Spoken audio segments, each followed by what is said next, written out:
Hey guys, I've got some great news. Did you finally figure out how to whistle?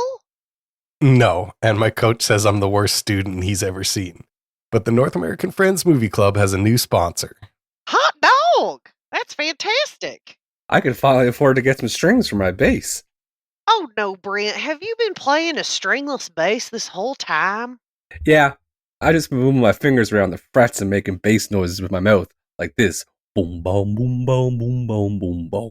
Brent, when you're done reading this ad, you'll have the richest bass tone in Nova Scotia City. I've just sent over the new script, so let's record this professionally, and then we can start the show. You got it. Ready when you are. This episode of the North American Friends Movie Club is brought to you by Loud Foods. Carrots. Tortilla chips. Crackers that have seeds baked into them. No matter how you slice it, certain foods are a lot louder than others, but that's nothing to be embarrassed about. End the shame. End the silence. Sure, if you eat a bowl of cereal, everybody in the house is going to know about it. Pouring it out of the bag is loud. The spoon tapping against the bowl is loud. Chewing those crispy grains is loud. Pound for pound, it's probably the loudest food on earth. But so what? Are you gonna let that stop you from enjoying a big bowl of that sweet morning crunch? Just because every bite sounds like a fat...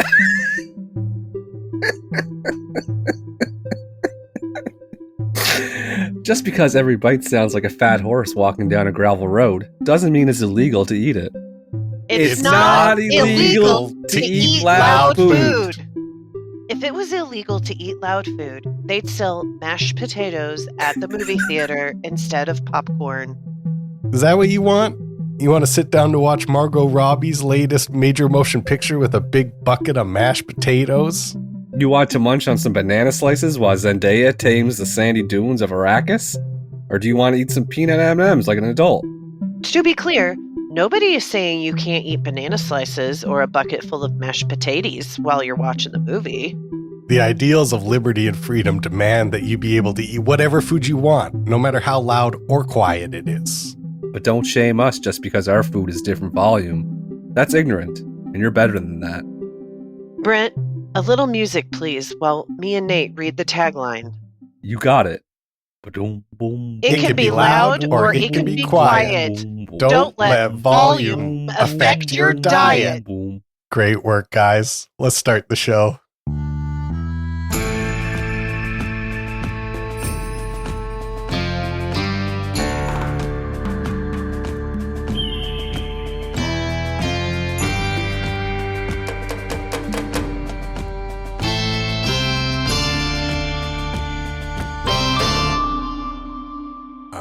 This is what it sounds like when we do a podcast. We're currently doing one. This is the North American Friends Movie Club, and you might notice something about the name of our show, and that's Friends comes before Movie Club. So I gotta ask my two friends, how we doing? How are we doing, friends? 6 bags of recycling out last Thursday. Whew. We're getting right into it. They took 3. 3. He had too many bags of recycling out. No, there's no limit on recycling. He said I screwed up the recycling. He put a sticker on it. Those fucking stickers. I like to get my hands on that roll of stickers. And I'm upset about tomorrow's garbage day, so we'll see how that goes. I was walking today, and I'm going to send you a picture of someone put an orange bag out. What the hell does an orange bag do? Yeah, where'd this thing come from? And last week when I put the 6 bags out, I took a stock, and I noticed across the street, someone put out 5 black bags. You're only allowed to put out 1. All 5 were taken. So something's going on. Yeah, I think you should switch garbage with a neighbor. I think this guy's got personal beef. I think you two have history.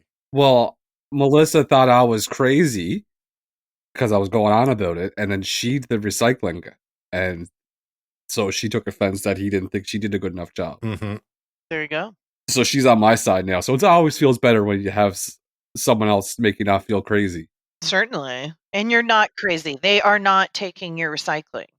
I'm the only guy in the street that apparently can't fucking follow the rules, apparently. I hate it so much. That's the update on that. Second, pop my shoulder out, sleeping again. Oh no. Yeah, it's disgusting. I was just dead asleep, and then next thing you know, I'm on my knees, bent over like a sick dog in bed, and Melissa looks at me, and her words were, "Oh my god, that's disgusting." I'm like, "I know." What was disgusting? Because your arm was out?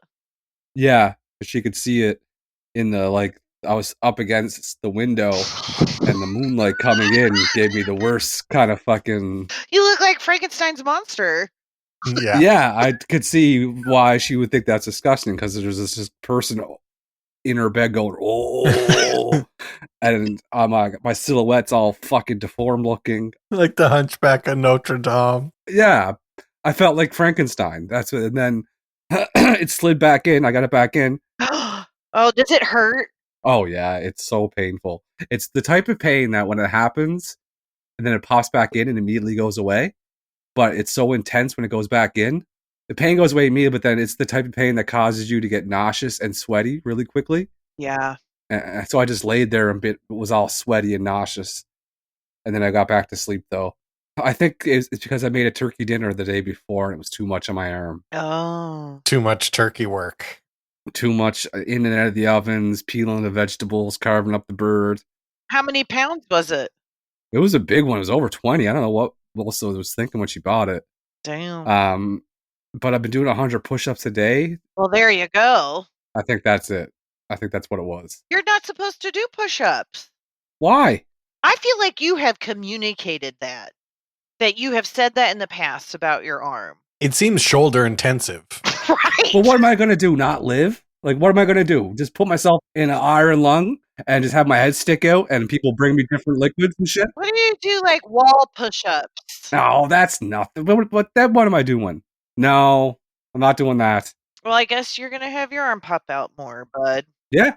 I'm just, that's the life I choose. You know what you need to be doing is you need to be K-taping up before bed. But then it covers up my tattoo. Oh, yeah. We would hate that while our eyes are closed.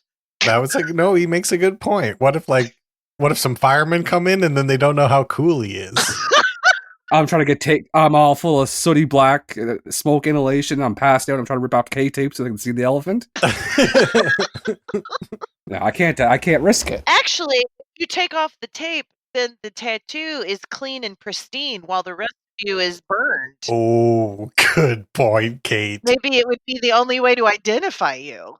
Could you imagine the medical examiner doing my autopsy? Like, what in the fuck happened to this guy? He has a perfectly preserved elephant tattoo on his arm, but he's all singed up everywhere else. And why is his teeth blue? It's called a callback. That's like a 6-month callback. Good job. Oh, that's so good. That's for the good listeners of the show. Oh, no. That's my update. Garbage issues, arm issues. In Mio mouth. Mio mouth. I have a nice cold glass of Mio right now. Are you using a straw? No, I'm using, I'm still on the glass. I'm off the mold-inducing things. Whew. And I feel like I had something else, but I think that's it for now. How you guys doing? How about you, Kate? I forget what I was going to talk about. I had several things. One thing I want to talk about is I think you guys have neighbors that you don't really know, but you see them. Yeah. Yep. And I have a neighbor across the street, and I think she is retirement age, and she lives by herself. And she comes out, but anytime she sees you, she'll go immediately back in her house. And I think she has like social phobia, but like she'll walk her dogs really early in the morning, and then occasionally she'll come outside with scissors and cut her grass with scissors. You've told us about the scissor cutter before. Have I? No, I've never heard about the scissor cutter. Yeah, this stands out to me. I remember you were talking about some lady cutting her grass with the scissors. I thought she doesn't do the whole lawn like that. She just does a patch, right? I don't know what she does. It looks like she moves to different areas because sometimes it makes sense to me. But yesterday she was trimming her weeds, and I was like, "Girl, we're pulling those. Like we're not trimming those." You got to yank those. Didn't you kill your grass? Yes, last year I killed my grass. so upsetting because my yard was freaking beautiful and it had hardly any weeds, and now it has gone to shit. And so I got Bob out here, my dad, and we have a plan, and I was implementing the plan, and then my dad busted his knee. He was running, which he shouldn't be doing at 78 years old. No, Bob, that's the way to live life. If you can't do the things you do at 78 that you did at 38, what's the point? Well, I would tend to disagree, but I will accept your opinion. Not Bob and I. And he didn't fall or anything. It just fucking went. Yeah, I was asleep and mine went, so I mean, I get it. So now, I have to, I was going to rototill, and I was going to rototill, but really I was going to let him rototill, but now I actually have to rototill, so. Now you got to step up. Now that Bob the Jog's on the sideline. Bob the Jog. Do you think the neighbor is fucking with your head and making fun of you? That she's just going out meticulously like, oh, I think I'll just do a little trim with my beautiful scissors on my beautiful lawn while no grass ass over there can't fucking bother with the busted leg, rototilling. Yeah, it's a mess over there. And she's just making fun of you. I don't like to think about people that way, but... I do. Make oatmeal raisin cookies and bring them over to her. Why oatmeal raisin? Because you don't want to break out. You don't want to give her the good stuff. You don't want to waste a chocolate chip on her. Yeah, you get recognition for being a nice person. No, I'm not that kind of woman. But this is what makes life worth living. Spite. Stuff like this. I'm trying to decrease the depression in my life, and I'm doing a very good job. And I don't think that thinking the worst of people is going to help me in that arena. I've blocked off 6 hours of my day yesterday to look out my window for the garbage person. You guys, we haven't talked about this, but the eclipse happened 2 days ago. Did you guys look at the eclipse? Briefly. I did not. Yeah, I don't think it was here. Oh, you were far away. What do you mean we're far away? It's the sun. No. Nate is much further north than I am. And I was at like 89% totality. So probably up where in Edmonton, where Nate lives, it was just like the sun is being normal. Like, why are we... Listen, here's the thing. I've been hearing this word, totality, being tossed around a lot the last couple of days about this eclipse. Why? So it's talking about how much of the sun is actually covered by the moon because of where the angles of the things. So there was a swath of America, and I don't know how close it was to Nova Scotia up there, that if you were directly under it, the moon completely went away and it turned dark. And so that happened here in 2017, and it was fucking weird. And it was weird 2 days ago when we had a lot of totality, but not the full thing. It got dark here, but not dark. I just don't listen. Ever since the internet and the ability to save pictures, we don't really need to be observing this stuff. See, I think it's the exact opposite. Like, we need to be observing our real lives, and who cares if there's a picture of it on the internet? But I can see the eclipse anytime I want. No, you can't. Yes, I can. Google it right now. Look, I'm looking at it right now. Whatever. Is that how you have sex now, too? You just, like, look at pictures instead of touching your wife? Pictures of who, though? Oh, I see what you're saying. No, that doesn't make sense. Well, neither does yours. Your metaphor doesn't make sense. I'd like to say you both equally don't make sense. Thank you. That's fine. I'll take that. Yeah. Fair. How you doing, Nace? I'm good. Listen, I'm prepared today. I have updates. First update that I'd like to discuss is it was my mother's birthday. We all went out as a family, and we went and ate hot pot. Do you guys know what hot pot is? Oh, it's Korean, right? No. Is it where you're boiling your food? Yeah, you get a little boiling pot, a boiling pot of broth. Everybody gets their own broth, and then you get different kinds of things to put inside your broth. You can, like, for a guy like me, I get delicious tofu and bok choy and little mushrooms, noodles, all sorts of stuff like that. And you make it up in a hot pot in front of you, and it boils up, and then you eat the soup, and it's delicious. And every time I get to go and eat hot pot, I'm a real excited guy. And happy birthday to your mother, Susan. No, my mom's named Paula. Close. That's my mom. You know, close. Yeah, your mom's named Susan. Kate, do you think all moms are named Susan? So Well, one of my dearest in real life male friends, Dustin, his mom is also named Susan. So I think if you're a male friend of mine, that your mom's name is Susan too. Wait. One of my best friend's mums is named Susan. Are you kidding? 2 of my best friend's mums, because if we include you, that's 2. Yeah. Yes. So yeah, I think you're onto something. If you have a friend, their mom's probably named Susan. It's true. When's Paula's birthday? It wasn't, we went on Sunday, but her birthday was yesterday, I think, on Tuesday. Okay, because Jeremy's birthday was on Monday. Aw. Yeah. April 8th, April 7th, April 9th. Yeah, I can't remember for my mom which one is which. This is something that you guys should know about me. I have like birthday blindness where I can remember everything, but I cannot remember people's birthday. And when I try to recall it, my brain's just like, nah, we didn't store that. Sorry, we don't. And it's impossible to. You can try as hard as you want. I have spelling diarrhea blindness. Oh, that's hard though. I have tried repeatedly to memorize how to spell that word, and I can't do it. Yeah, no, that's... If you put a gun to my head right now, it's time to go to heaven. Yeah. Dying. Can I say something I think is weird? Yes. Yes, you may. Speaking of when you said about birthdays, every year for Jeremy's birthday, I take him and his friends to a hotel for his birthday, and they just sit around and what? What? I've been watching a lot of Law and Order SVU. Yeah, I got a part about that too. I take Jeremy and his friends to a hotel. I know.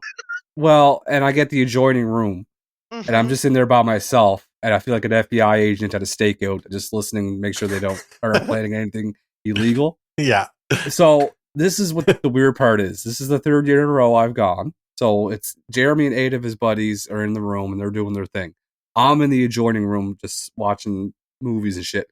For the 3rd year in a row, I watched Mad Max Fury Road. The same movie?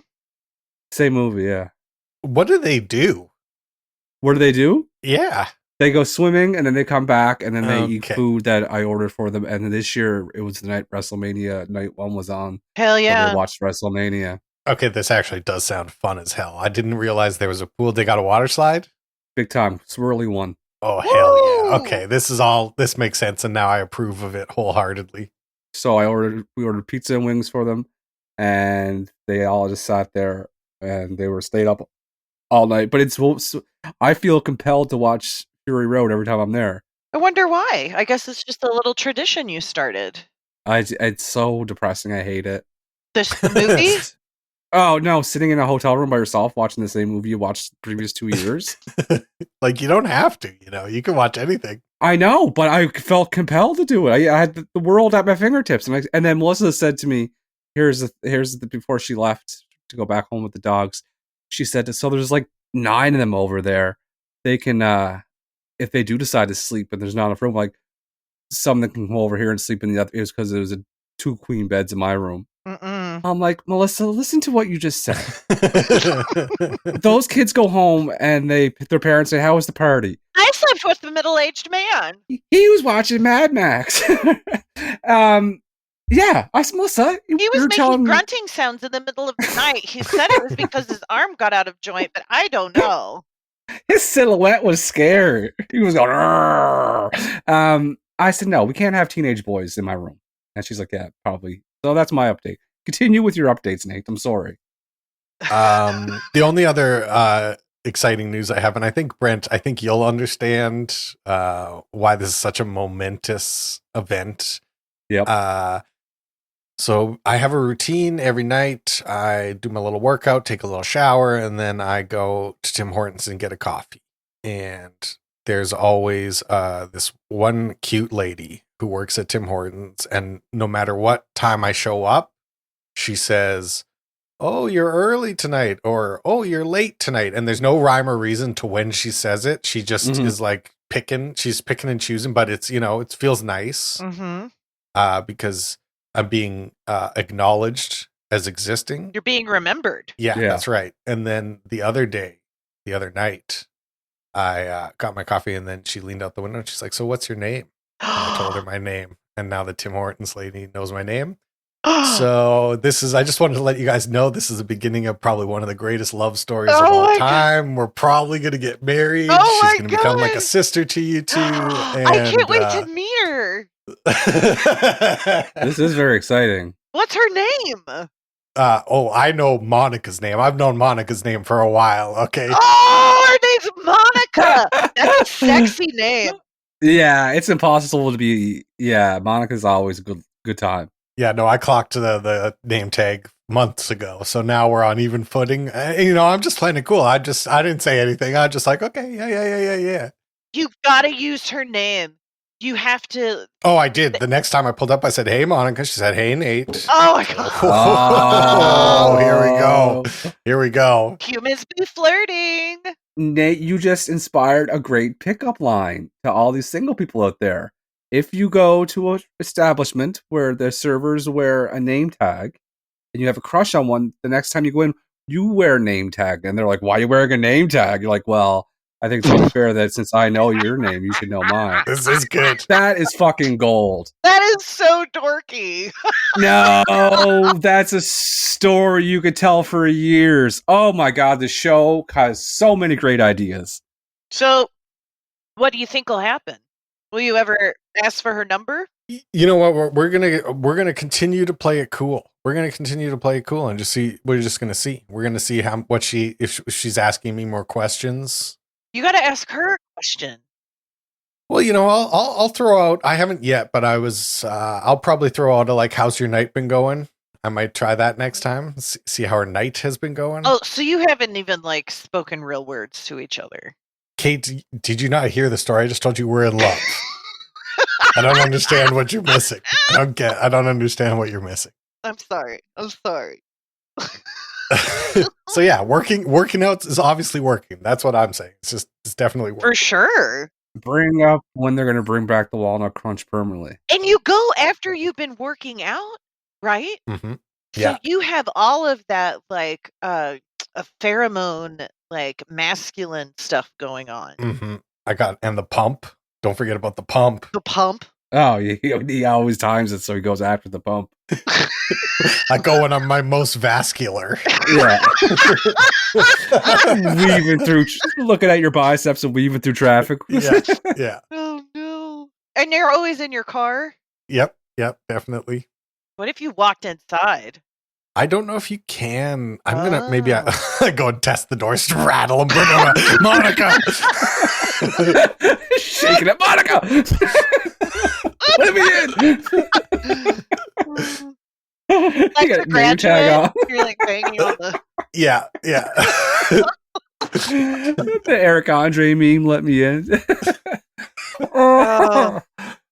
whole time you get the name tag on, it's funny as hell. I already know your name. Well, it's good, Nate. I hope everything works out between you and Monica. I can't wait to meet her. Well, I'll keep you guys updated, Invite you to the wedding, obviously. Yeah.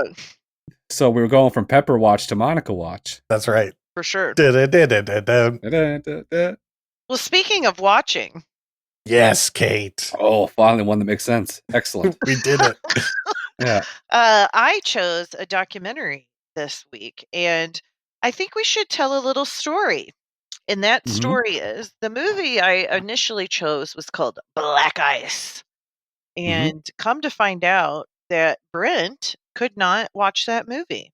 Neither could I. I wasn't just Brent. It's just Canada, the home of hockey, somewhere where you would think this movie would be streaming nonstop. Not available. Not available anywhere. I watched the first half of it, and it talks about racism in Canada. And I find it very fascinating that Canada, which I think of as a very progressive and friendly place, is not allowing you guys to see a critique produced by LeBron James and big production companies. It really surprised me that was not available to you. Very good point. It's being shadow banned in Canada because we're too embarrassed about our racist history. Mm-hmm. Yeah, I could not find it anywhere.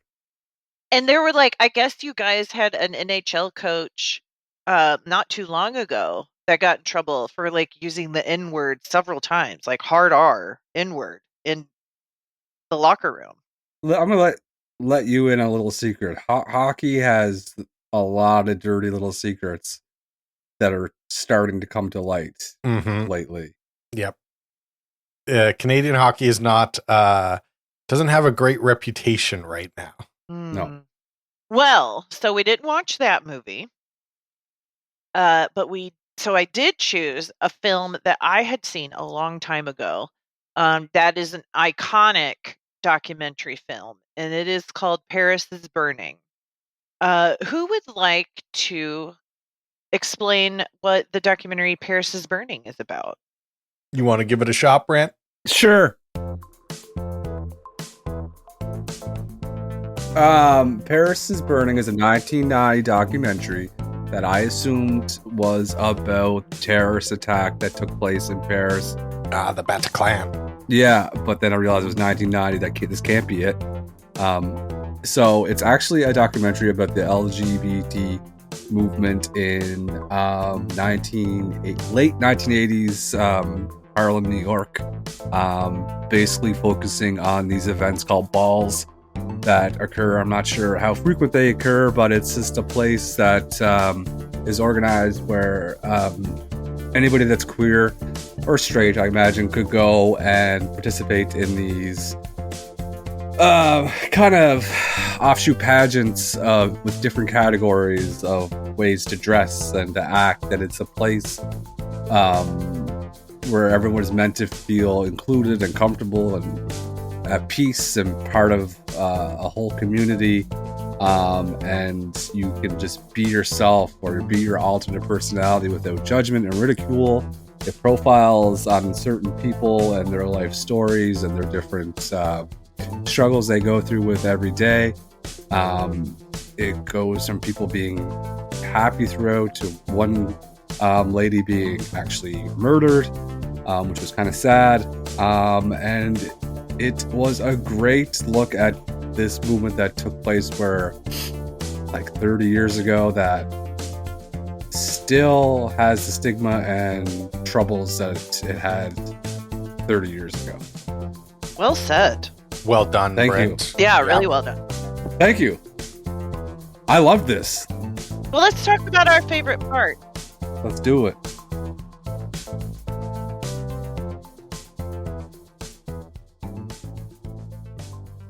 I was nervous. Why?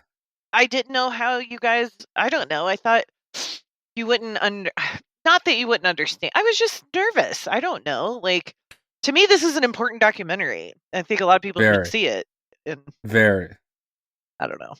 I got a little bit nervous when I started watching. I was like, oh, okay, we're going to have to talk about this and not be fucking maniacs. And Right. So I get it. But like Brent, I thought this was fascinating. It's something I knew nothing about, still know very little a bit about, but I found it totally fascinating, and then I kept researching quite a bit after, more than I usually do for movies, reading up on all the people involved in the movie and watching documentaries and stuff. So yeah, I think it was a really good choice. Oh, good. This topic and situation is very important to me because as a parent of a child who identifies as pansexual and goes through these similar things where they have to have a queer prom, this was important to me to watch. And really, the fact that in 1990s the same issues that we're having now in 2024 is just ridiculous. I think that's the most interesting part. And it's not even 30 years. It's almost 40 years since this documentary was filmed, and it's still all the same problems. All the same like shit. Literally, like my son went to a queer prom and had to be escorted in by police. That is crazy. That's crazy. In 2020, this was 2023. That is insane that is even an issue. And I like Nate thought like this is going to be a kind of a different episode because it's not going to be as like funny as it's still gonna be funny. It was not as funny as the topics we talked about because it's kind of a serious topic.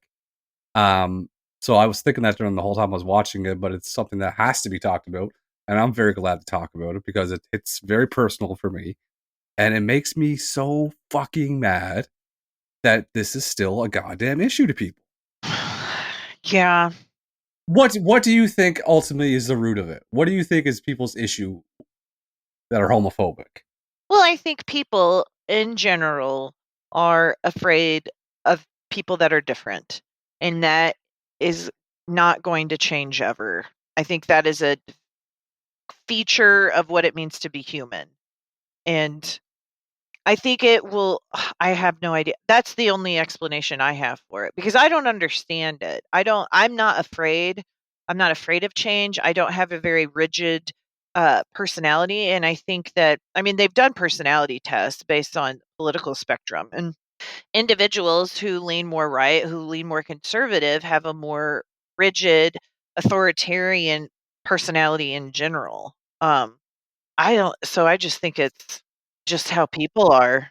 I think also a big part of it, and I don't know how you would prove this or not, so it's just kind of a feeling that I have. I think there is jealousy that people have whenever you see other people unashamed to be themselves, because we all live with so much shame that it twists people. That's such a good point, Nate. I could not agree with Nate anymore. That's exactly what I was at. That's exactly how I feel and what I was going to say. It's such a like, even as a 41-year-old man, when I went to queer prom and just seeing everybody just totally unabashedly being themselves and wearing what they want, talking how they want, is such a jealous feeling for me to watch these people, because like, I wish I could be like that. And I'm very open for my age and my gender, my generation, compared to other people the same as me. Mm-hmm. I still am reserved, but when I see people just doing what they want and being free and being comfortable, that's amazing to me. And I think that's, like Nate said, is people are threatened by that and jealous of that, and like, how come you're not falling in line like me? How come you're not wearing the outfit that I wear? How come you're not doing liking the music I like? I don't like you because of it. Yeah. And that's what I think is so cool about this documentary, because it goes into, it's just about community. I mean, it's about a niche community, but it's how anyone organizes themselves. And they have these different houses, and then they have their mothers, and they call each other children.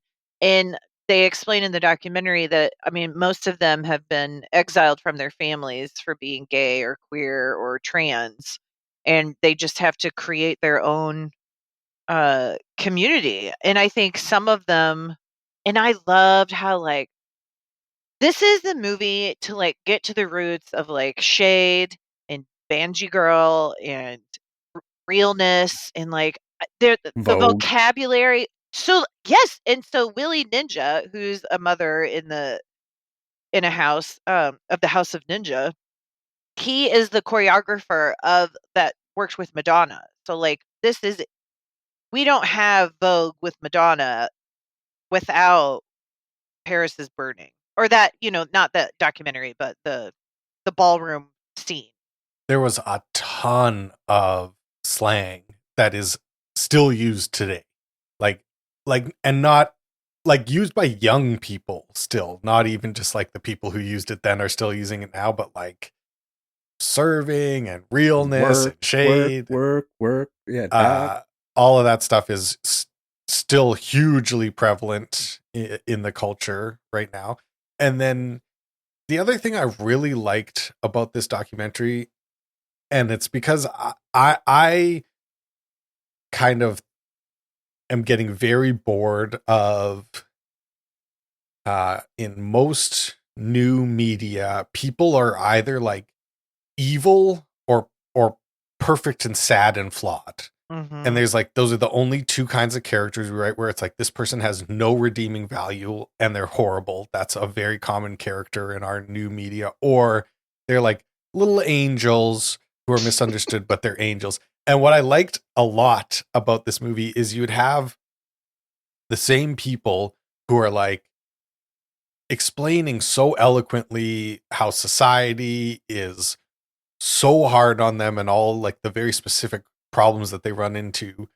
And then they will, in the same paragraph, just absolutely trash one of the other houses or something like that. And to me, there's something, I find that so comforting to be like, this is who humans are. Hell yeah. They're like good and smart and wise and jealous and petty and competitive, and you know, the fights that are breaking out during the award ceremony and stuff like that. The fur coat. The fur coat controversy.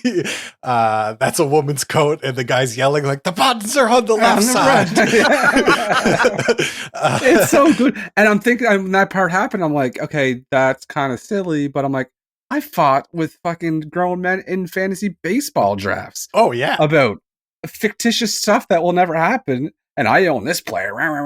I'm like, it's the exact same thing. We're all silly in our own little interests. And isn't it awesome? I mean, this is really like group therapy for that entire community, because they also get the opportunity to play the role that they're not allowed. That I love that point in the documentary where some of the categories are like, you know, dressing like a businessman, dressing affluent, like you're going to whatever, X, Y, and Z, because these people are not allowed in those spaces. And so to create their own space where they're able to, like, I think that is so fucking cool and healing and like vital. And that's why I'm against fascism, guys, because I think we should have spaces for everybody. So, well, the very start of the documentary, when they're talking about the balls, there was this guy. He was in a couple scenes, and he has like a mullet, and he has a mustache. He's very New York Italian looking, and he has a bedazzled shoulder, Freddie Mercury jacket for sure. Yeah, and he said it's the only place in the world where you feel 100% right about being gay, and that struck me because that was my biggest worry when Jeremy came out to me. Was how he's going to be treated now for the rest of his life. Yeah. And how he's going to integrate into society and how he's going to feel. And it's much better nowadays than it was 40 years ago. I mean, imagine only feeling like yourself whenever this ball is happening. Yeah. You only get an hour or 15 minutes to be yourself. And then you have to go back into society and not be yourself for 98% of your life. Ugh. That is fucking torture mentally and emotionally. And the fact that anybody could support doing that to somebody makes them fucking scum. And I could not imagine having that lifestyle. And that was my biggest worry for Jeremy, was he's not going to feel like himself. But he blew me out of the water with it and just ran with it, like, and now he's more himself. It is different now. I mean, the culture is slightly different, in which there is more space. Now, is there enough space? Is it equitable space? That's another argument. But like, I mean, when I was growing up, you could not be gay. Like, no, you would be bullied so badly that you would have to leave school. That happened at Festus. Like, people would get bullied so bad they'd have to leave school. We are in a period right now where there is some very aggressive knuckle draggers trying to like ruin everything and turn back the clock and turn these kids into like weapons, which is like horrifying. So I feel like we got a lot better, and now we're having this period of like super dipshits being very vocal and exerting a lot of power. But I think overall humanity has grown so much that we're like, fuck these guys. Shut the fuck up. Let the kids do their thing. Like, literally fuck off. Yeah. They're still prevalent, but they're not as amplified as what they were. I think vaping would have been huge back then. So many cigarettes. I like smoking during the performance. Yeah, like, I think vaping would have been the golden age of vaping if vaping was around back then. I loved how many subcategories there were. I made a whole list. The businessmen guys, they were all so good. They were so good. And they were getting their papers out and their and like adjusting their glasses and stuff. Like, I loved that shit, man. I loved it. The name, like we talked about the documentary, I chose the Don Wall, but how they name all the little parts. This movie had just as good names. Oh, For sure. Willi Ninja? I mean, come on. Pepper LaBeija? Oh, don't even get me started. I loved Dorian Corey because she was like the older generation who had kind of like pioneered doing the balls and stuff like that. And she was very interesting to hear the history of like when it first started, everybody was trying to be like white lady movie stars. That was like the overall look of everybody and how that had changed over 20 years. And then you just think about that too. Like Dorian Corey was like in 68 doing this kind of shit. Like think how fucking crazy that would have been. Like, well, here's the thing about how great this movie is and how interesting the characters are. Do not Google what happens to these people after this movie. Because we care about them and they're all fucking murdered. This is right before AIDS. Everyone was dead in their 40s. I was like, what in the hell? Or their early 20s, which it was like, there's like 3 of them that died at 23, 25. Like, you have your whole life. You haven't even hit your 30s. Like, you got your whole life ahead of you. Xtravaganza. What's her first name? Venus. Well, she was murdered in like a hotel underneath and found underneath the bed, and she was like 23. I didn't become comfortable with myself. You still aren't comfortable with yourself, and you're 43. 41, and I couldn't imagine not live 23 and you haven't lived your life. You don't know who you are yet. I'm sure people mature earlier than I have, but I wasn't fully comfortable with myself until my late 30s. And like, that's just such a waste. Her story especially was really sad because she had like you spend a lot of time with her during the interviews where she's just like explaining like, oh, I would just like to have a nice house and have someone who loves me and like just talking about the future like everybody else at that age would. And then it is so jarring at the end of the movie when they explain when that sort of comes out and it's like, oh yeah, she was killed. And it's like, Catherine, do we have any more notes before we do a quiz? No, I got a great quiz. I got all my notes. Oh, we got a great quiz. Well, let's do the Paris is Burning quiz. Okay.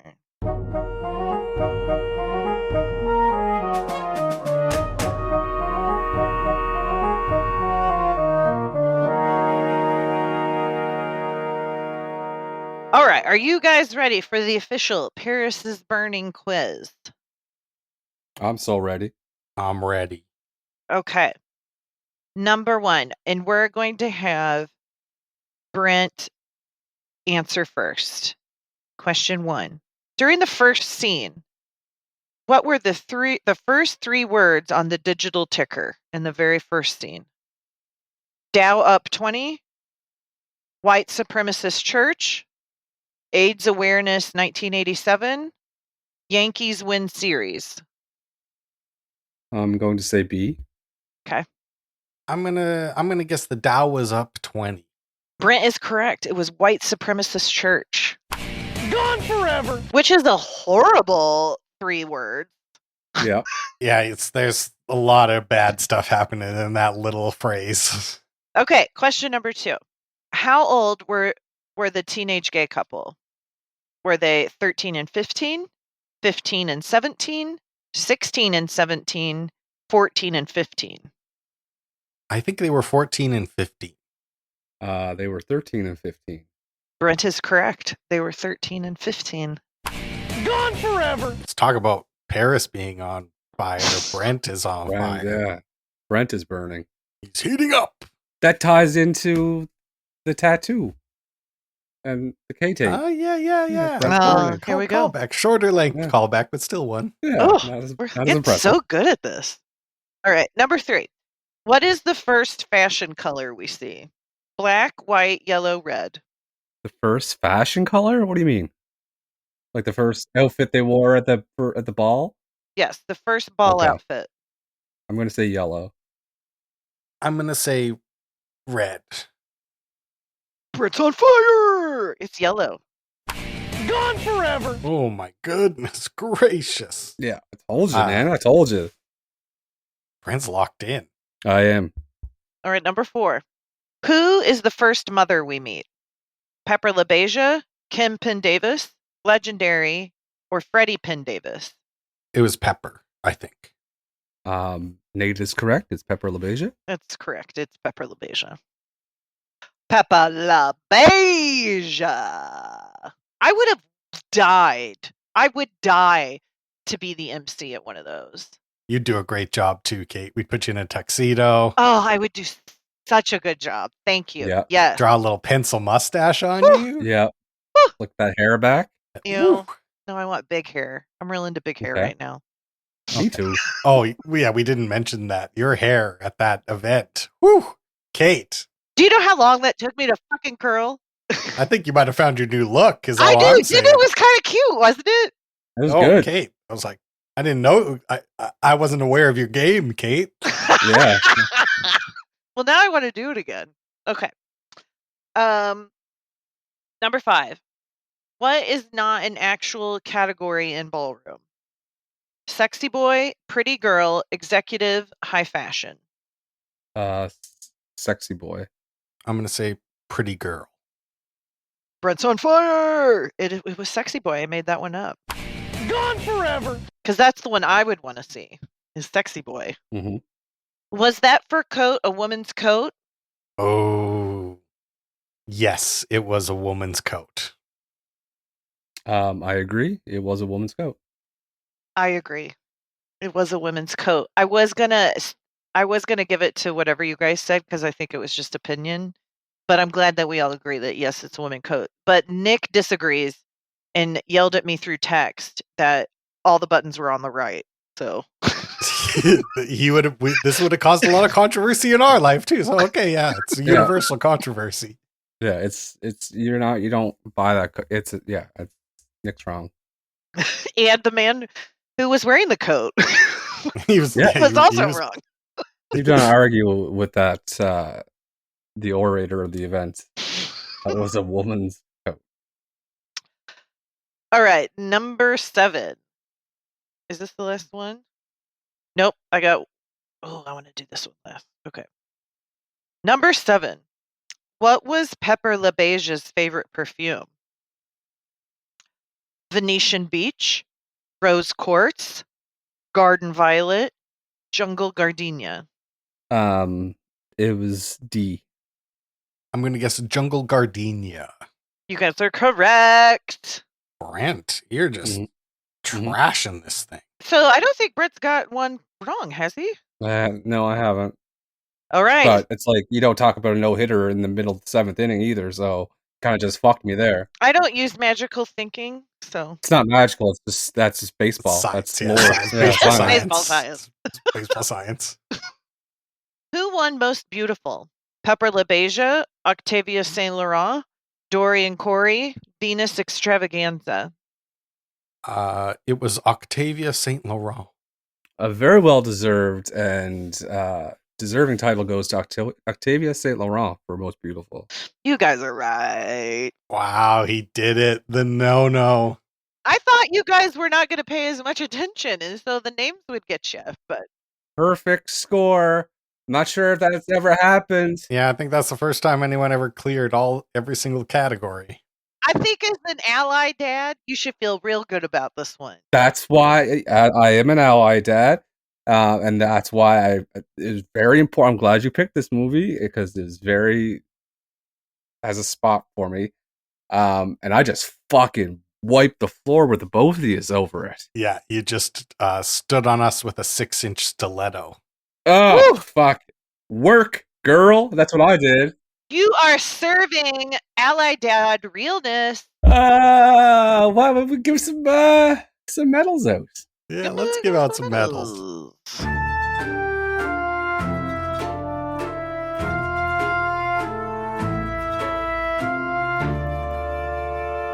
I was going to ask you guys what house you would have wanted to be in, but I forgot to ask that during our favorite part section. I think I would have wanted to be Xtravaganza because of the name. It's just so fun. What house would I want to be in? Pepper LaBeija's house. So I thought that too, and then they had the guy with like the blue tank top on, who is still alive. The guy that was talking mad shit, who's kind of younger. Oh, Pendavis? Yeah. Pendavis. So that made me Mhm. want to be in Pendavis. I thought he was funny. Who did you guys give your bronze medal to? I am giving my bronze medal to the person who talked like this, and her name was Venus Xtravaganza, and she was a very beautiful lady that was killed too young. I agree with you, Kate. I'm giving my bronze medal to Venus. Such a sad story. What a waste. But yeah, I liked her voice, and that was a really good impression, Kate. We're putting that on your impression list next to Thank Jodie you. Foster and who was the other lady that you do? I Holly do all Hunter? Holly Hunter. Holly Oh. Hunter. Yeah. Holly Holly Hunter. Hunter. My bronze is going to Pepper LaBeija, house mother, very first one we meet in the movie. Confident and just worldly, and I really enjoyed them as a person. Mm-hmm. Who'd you give your silver to, Kate? I am giving. Well, this is hard. There's so many. I'm giving my silver to Dorian Corey, who was the old drag performer and fashion designer, and who talked to us mostly without makeup on for a while. And I just love anybody who's completely authentic in themselves, and I enjoy Dorian. I think it was important to have kind of an older queer person to give some perspective. Especially compared to like when they have the 17, 18, 19-year-olds who are all like, I'm going to be the biggest star on earth. I'm going to be known worldwide. I thought that was really interesting juxtaposition. Absolutely. I gave my silver to, well, speaking of someone who said they were going to be world famous and then pulled it off, I gave my silver to Willi Ninja, a famous choreographer, successful, probably the happiest story to come out of the documentary. He went on to be a choreographer for Janet Jackson and help Madonna and do his own show and release albums. So yeah, I liked it, and he was very funny, interesting. Willi. My silver goes to the beautiful Octavia St. Laurent. Very sad story though. They died of cancer at the age of 45. And they had just a great outlook on what they wanted in their life, and they were very determined. And to be able to be that brave in the 80s to go after not only living trans, but then wanting to be a world famous trans person is very heroic. So silver medal. I can't get it out to Octavia St. Laurent. Well, she's getting my gold because she is so fucking beautiful and is giving real realness. Like, it was hard to pass as a real lady, and she was real beautiful, and she's a real lady. So She was more beautiful than a lot of the women at the modeling cattle call. Yes. Like, Yeah. easily. Yeah, easily. Yeah. I gave my gold to Pepper LaBeija. LaBeija. The name, okay, come on, obviously that's quite the name. And then she had the perfect combination of like wisdom, but then also like this like confident cockiness of like, I'm the best, everybody knows I'm the best, my house is the best. I love that energy. My gold is going to Opulence, Junior LaBeija, the MC for most of the balls that are featured in the movie. Shake the dice and steal the rice. So many great fucking lines. Sassy, tell it like it is. That's a fucking woman's coat you got on. Just brought it. Every single person, tell it like it is. And that's the type of person you need as an MC for a ball in Harlem, New York. Junior LaBeija, still alive. Oh, Great work, everybody. I give a gold medal to all three of us. I want to give out more because I want to give him mine too. I didn't realize. Special bonus medal from Kate? Bonus medal for sure. So, who is Freddie Pendavis then? Is he? He is not who you're talking about. No, okay. Freddie Pendavis is who I was talking about. Junior LaBeija is who I want to be when I grow up. That is the confidence. Oh my God! Can you the holding the crowd? That's not an easy crowd to hold court over. Woo! You know? Could you imagine having to fight with like 250 queens in Harlem, New York? No. No. Junior did it. Whew. Respect. Well, would you guys? I give that a 10 out of 10. Would you guys like to give this movie a rating? Yes. Sure would.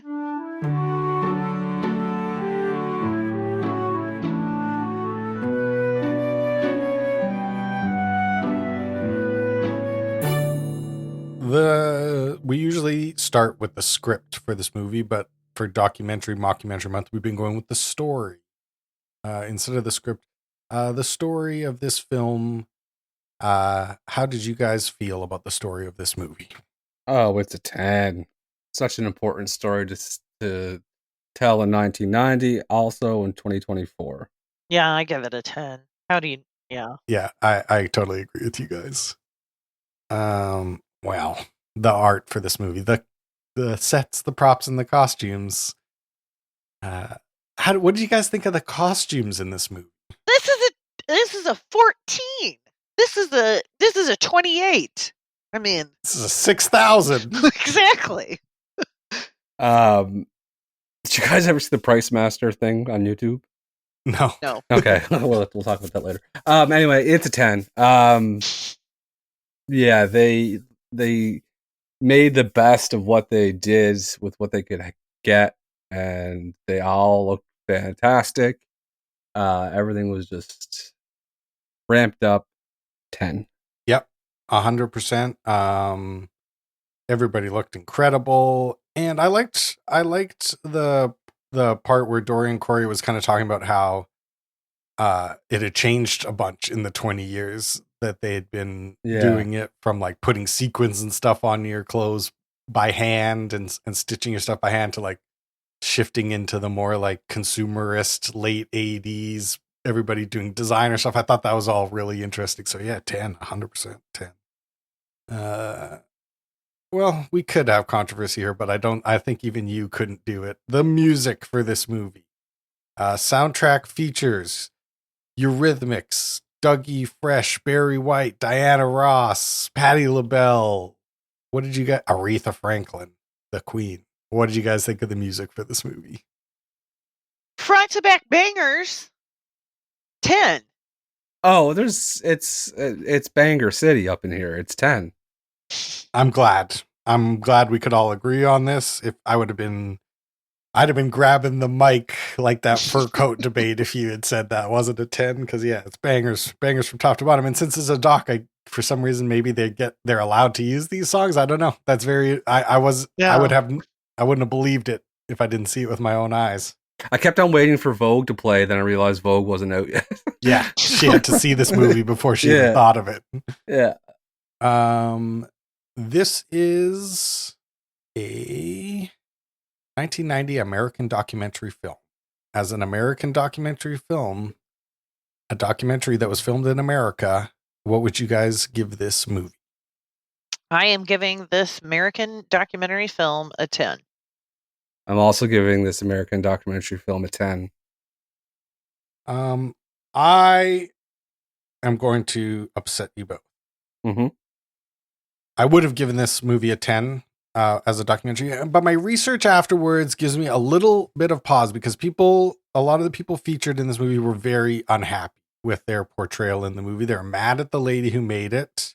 Mm-hmm. She was banned from drag events because people felt that she did a shitty job. Now, I think she did a very good job for us to see this world and to get in there and to put the filmmaker doesn't insert herself in it at all. She's not part of it at all. Doesn't show up. It really does center all the people, but because everybody, or because so many people who were involved with it were upset, I will dock at 1 point and I will give it a 9.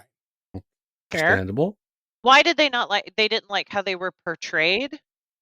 Yeah, I think there was a few things like they didn't like the way they were portrayed. They felt like she wasn't a member of the community, and so she didn't do a good job like really explaining the nuances of the community, and she was like an outsider. And so but I also think that that's probably pretty common for people who are featured in documentaries to not enjoy how they are portrayed. I think it would probably be a big red flag if all the participants in a documentary felt that they came off looking great. I don't know if anybody could accomplish that without making something fake. So I think it's very complicated.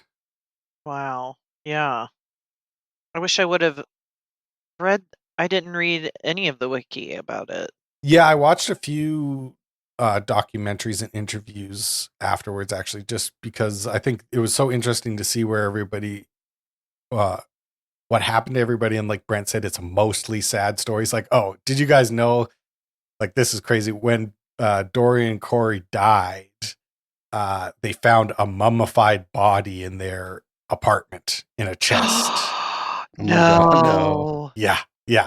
And like most people think that it was either like somebody attacked her and she killed them, or an intruder, or nobody knows. Just like literally nobody knows. But yeah, there was a body in a trunk in her apartment. Wow. So like, wow. Everybody's story is pretty sad after this, but it was fascinating to learn. So I spent a bunch of time learning about that. Wow. Now, if you had a friend who liked to watch documentary films and they had never watched this documentary movie, how much would you recommend this movie out of 10? It's hard for me. Well, it's not for me. I'm going to give it a 10. I suggested it. I think everybody should watch it. I think it helps give context to an important part of our society. The way I feel about it is if you are supportive and are an ally of that lifestyle, it's a great reaffirming look at that life. If you are one of the people that are against that lifestyle, it's just a big gasoline can onto a big bonfire. Like it's not gonna change anybody's mind that. No, but I would say, like, say somebody was like had like this knee-jerk reaction to the drag community and they're like, that's gross, I don't like that, that's weird. If they watch this movie, it might actually change their mind to be like, yeah, it's human beings, and look at why they're doing it, look at how they do it. Maybe you get a respect that you didn't have, or some understanding that you didn't have. So I'll go with Kate, actually, and I'll say I would recommend anybody watch this if they haven't seen it, just to know about the history of this shit in the late 80s, and even just what New York was like in 1987. Yeah. Do you know what I mean? No, you're right. I mean, my point was that it's not going to make anybody change their mind, but it's still good to see a different viewpoint. So 10. Well, this one is real easy to add up. It's 10 plus 10 plus 10 plus 10 plus 9.6. This movie gets a 49.6. Wow. Excellent choice. Great job, Catherine. Thanks, guys. 49.6.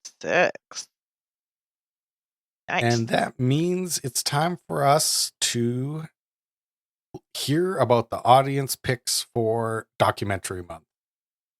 All right. Are we ready? Yep. All right. The options are Spinal Tap, Gates of Heaven, The Wild, Wonderful Whites of West Virginia, Idiocracy, Best in Show, Mr. Death, Etra et au revoir, Euro Dreams of Sushi, Going Clear, Walk Hard, The Dewey Cox Story, Chickens in the Shadows, The Imposter, Paradise Lost, Tickle, Icarus, The Donut King, Shirkers, Hoop Dreams, The King of Kong, Bomb, Exit Through the Gift Shop, 7 Days in Hell, American Movie, I Think We're Alone Now, Waiting for Guffman, Drop Dead Gorgeous, Jodorowsky's Dune, Fubar. That is it. Okay. Kate, let's start with you. Gates of Hell, Mr. Death, Going Clear, The Imposter, 7 Days in Hell, that Dune one. I picked Mr. Death. I picked Best in Show. I picked Fubar. And I picked King of Kong.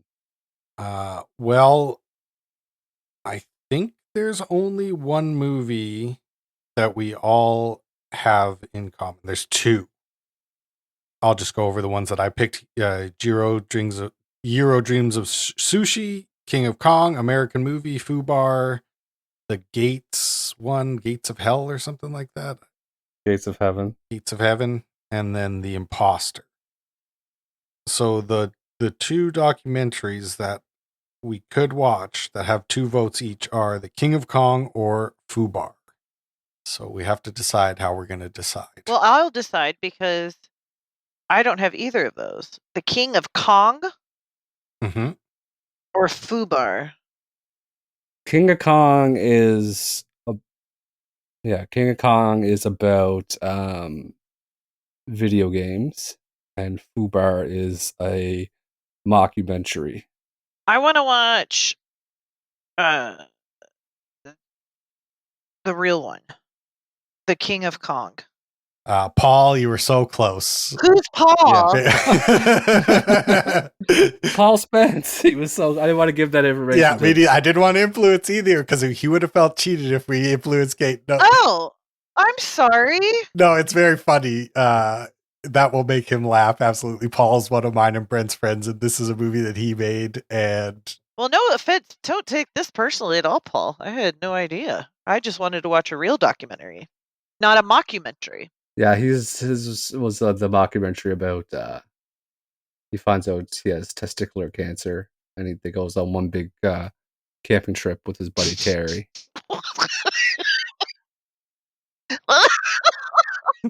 Yeah, it is. Yeah, that's exactly right, Kate. Yeah, as one does. As one does. He's a banger. Yeah. Billy Mitchell, King of Kong. Video games, right up our alley. So that's what we're going to watch next week. And I just want to make sure of something. Yeah, that'll be the last episode of April. And then it's going to be Kate's pick next. Are you sure? Ooh. Yeah. That felt quick. Is it? I'm pretty sure, yeah. Because Nate was February for... No, it's Nate's turn. Wait a second. No, it's Nate's pick. Is it my turn? It was money. Oh, yeah. March was for money. Okay, so it's going to be... I better get my shit together then. So we're going to watch King of Kong next week. That means all that's left to do is say goodnight, Kate. Good night, Kate. Good night, Catherine. Ready, go!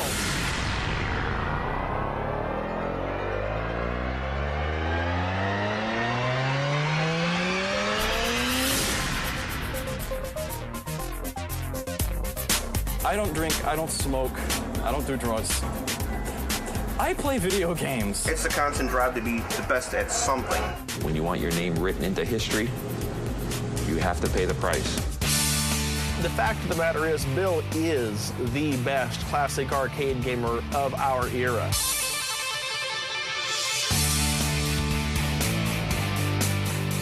I've probably seen Steve with tears in his eyes more than any other guy I know. Oh, he's just come up short in a lot of things in his life, and I just think nobody wants to do that all the time.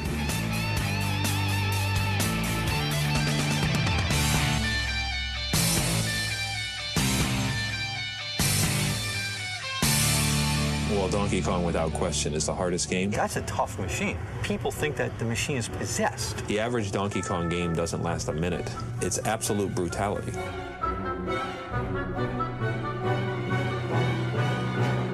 The mysterious player from the West Coast, Steve Weeb, is here. He could beat it if he'd have to have a really good game. You want to put a score up, you're competing against everybody in the world. It's not even about Donkey Kong anymore. He's a very devious person. He works things out to his ends very well. Well, Billy Mitchell always has a plan.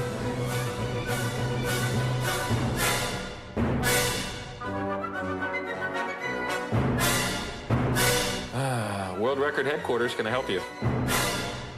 Well, maybe they'd like it if I lose. I gotta try losing sometime. I just realized the whole time. Remember, I said I always talk with my hands when I do the synopsis for these things. Mm-hmm. I didn't this time. I held my crotch the whole time. Just protected yourself. Yeah. I just noticed I was talking the whole time. I looked down and I have this fucking eagle gripping a salmon grip on my crotch the whole time I talked. Mhm. I don't know why. I don't know why. So that's a little insight to me. I don't know why I say these things out loud. I don't have to admit these things, but I do.